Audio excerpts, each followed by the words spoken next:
자, 노동당 8기 3차 전원회의를 성공적으로 마무리했다. 뭐라고 평가를 하면서 연합뉴스 이렇게 보도를 합니다. 김정은 북한 국무위원장이 노동당 전원회의를 마친 뒤에 당 중앙위원회 간부들과 국무위원회 연주단 공연을 관람했다고 조선중앙TV가 22일 보도했다. 중앙TV 화면에는 추석단에 앉아 뒤편을 손가락으로 가리키는 김 총비서의 모습이 담겼다. 추석단에는 리병철 당 중앙군사위 부위원장, 조영원 당 조직비서, 김 위원장, 최령해 최고인민회의 상임위원장 등이 앉아있다. 라는 거예요.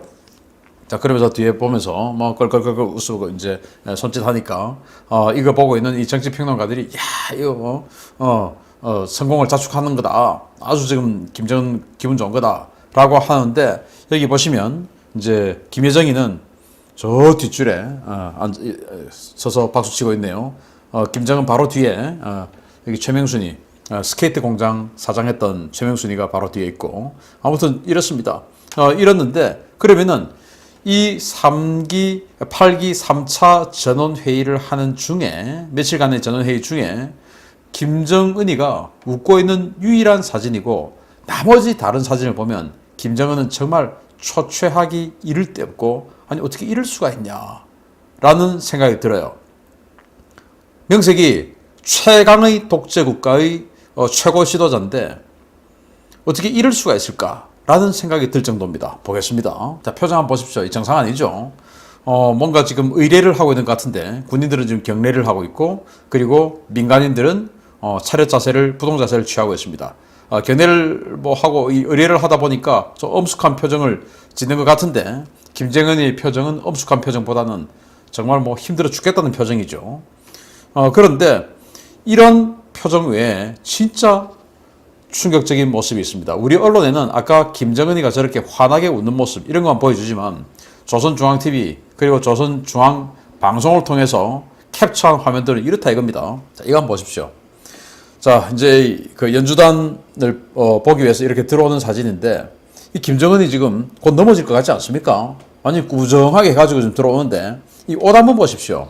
이거 지금 살이 급격하게 빠졌다. 이건 우리가 다 알고 있는 사실이죠. 그러면은 김정은이 정도 되는 이런 권력자가 살이 급격하게 빠지면 이런 무슨 아이가 자기 아버지 옷 입고 온 것처럼 이런 우장바보 같은 이런 옷을 걸치고 와서 되겠습니까?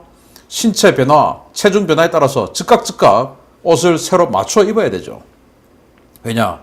이 8기 전원회의 같은 경우에는 어쨌든 어떤 경로든지 간에 선전선동부에서 보도하지 않을 수 없고 그러면 그 보도를 남조선을 비롯해서 전 세계가 볼 텐데 이런 궁핍한 모습을 보여준다? 이거 웃긴 일이죠. 자, 어깨가 살이 빠지니까 어깨가 좁아졌습니다. 어깨가 좁아지니까 당연히 팔이 어깨가 처져버리니까 옷이 팔이 길어지죠. 그래서 지금 손가락 다 덮었어요. 위에 옷이. 그리고 펄렁펄렁합니다.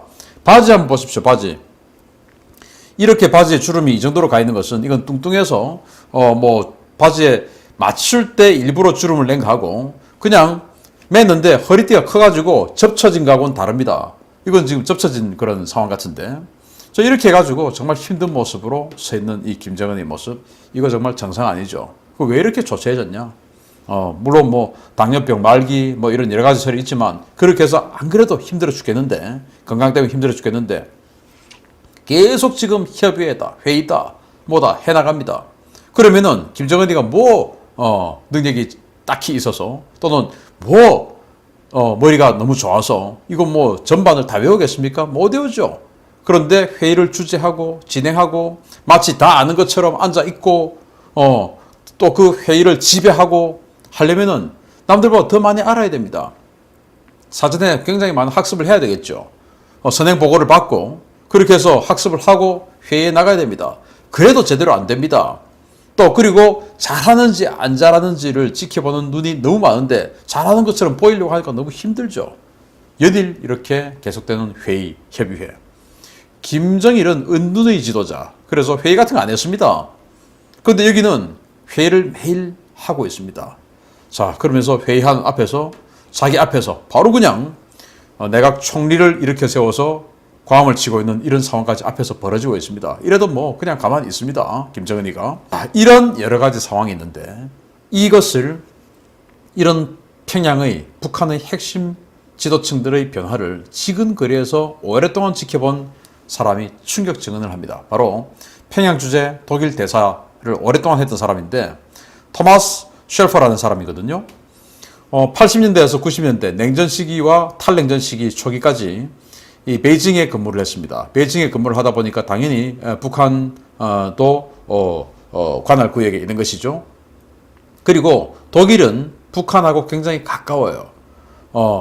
냉전 시기 때 베를린이라고 하는 특수성, 그리고 동독이라고 하는 특수성, 이런 것들 때문에 이 베를린은 거의 뭐 동서냉전 양강의 스파이들이 천국이었죠.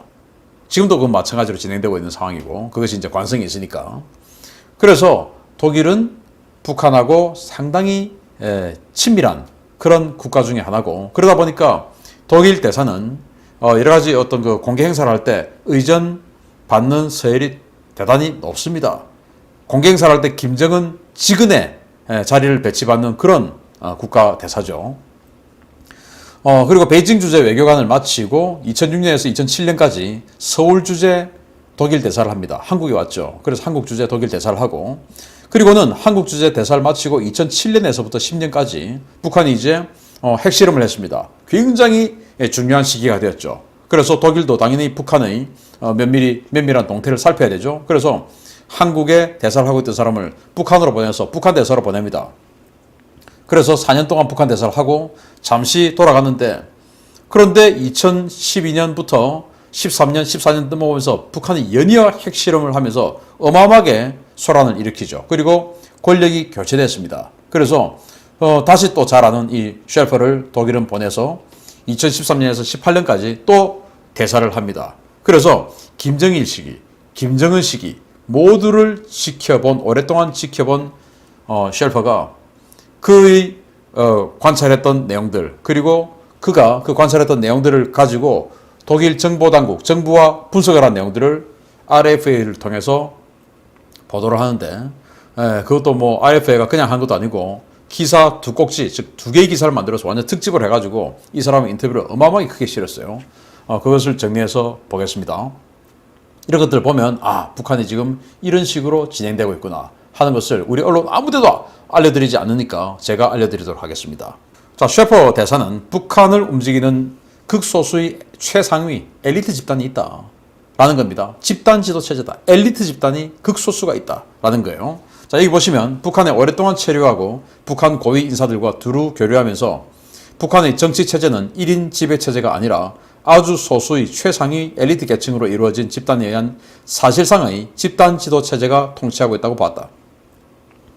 북한은 아주 작은 그룹에 의해 통치되고 있다.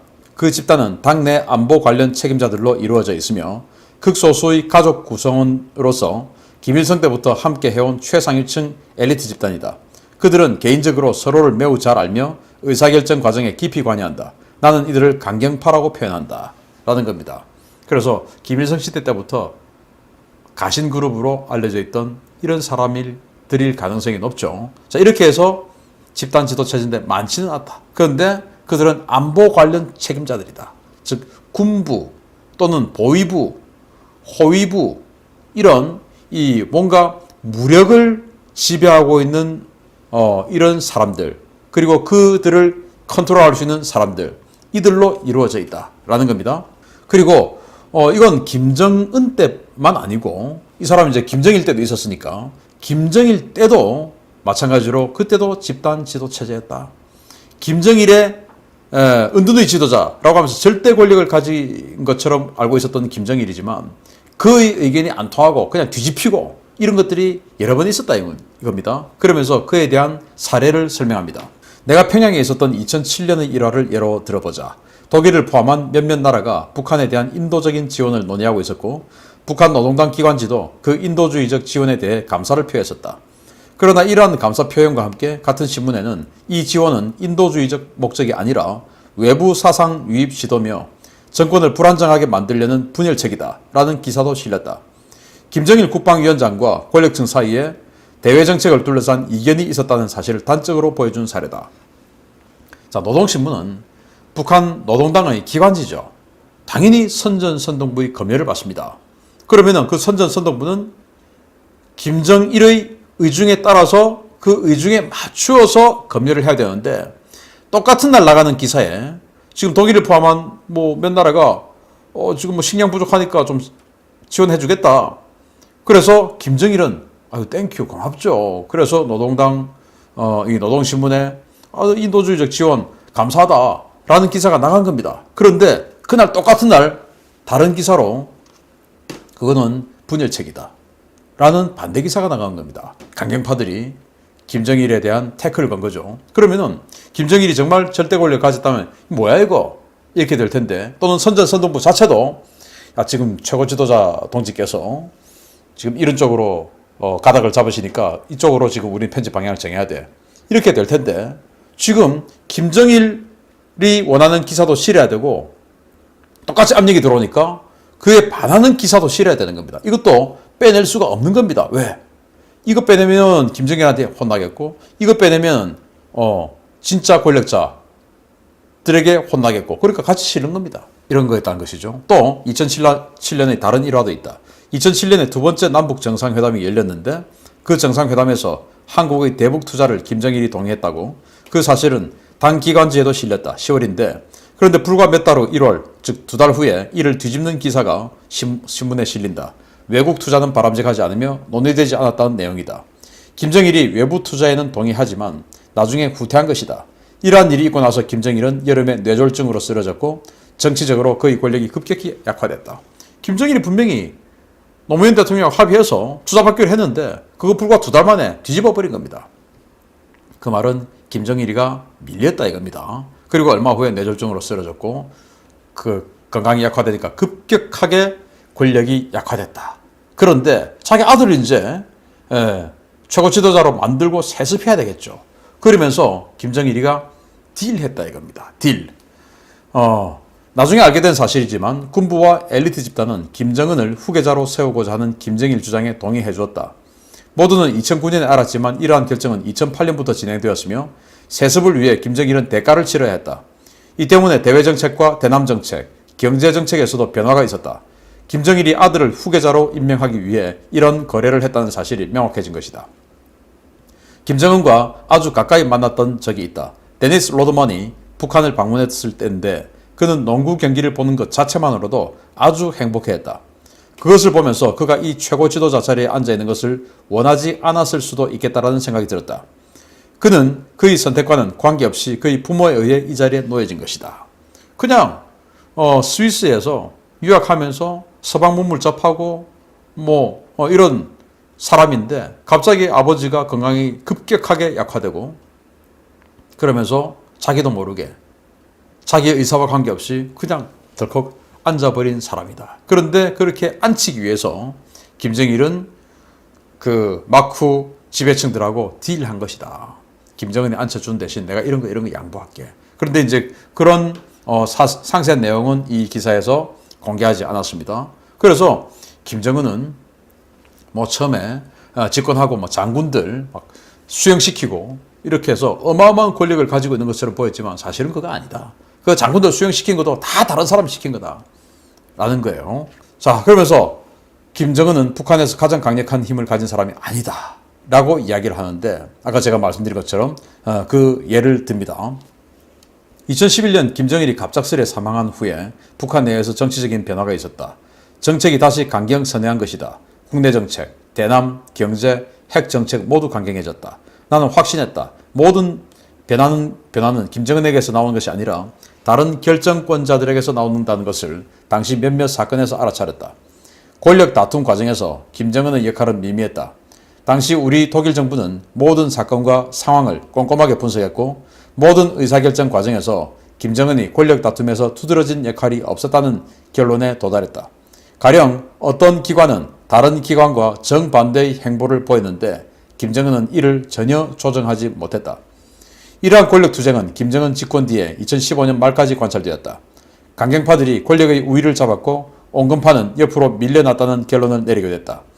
김정은은 자신의 입지를 강화한 것으로 해석할 수 있지만 2008년부터 16년까지 이어진 상황을 미루어 보면 그가 절대적인 결정권자가 아니고 권력을 나누어 쓸 가능성이 있으며 혹은 북한에서 가장 강력한 힘을 가진 사람이 아닐 수도 있다는 결론을 내렸다. 몇몇 사건이라고 하지만 이제 그 사건을 예로 들지는 않았어요. 뭐 보안사항일 수도 있겠죠. 어쨌든 자기 혼자만의 생각이 아니고 우리 즉 독일 정부, 독일 정보기관의 분석이다. 가지고 있는 모든 사건을 꼼꼼하게 분석했다 이거예요. 그 결론은 김정은 얘는 바지구나. 이거보다 더 센 놈이 있구나. 라는 결론을 내렸다는 겁니다.